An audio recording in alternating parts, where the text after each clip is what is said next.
श्रीलक्ष्मी श्रीमहालक्ष्मी क्षीरसागरकन्यका उत्तिष्ठ हरिसम्प्रीते भक्तानां भाग्यदायिनी।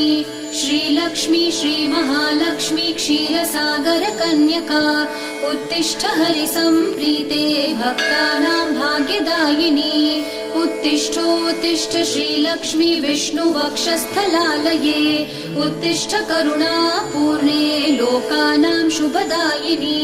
उत्तिष्ठोत्तिष्ठ श्रीलक्ष्मी विष्णुवक्षस्थलालये उत्तिष्ठ करुणापूर्णे लोकानां शुभदायिनी। श्रीपद्ममध्यवसिते वरपद्मनेत्रे श्रीपद्महस्तचिरपूजित पद्मपादे श्रीपद्मजातजननी शुभपद्मवक्त्रे श्रीलक्ष्मी भक्तवरदे तव सुप्रभातम्।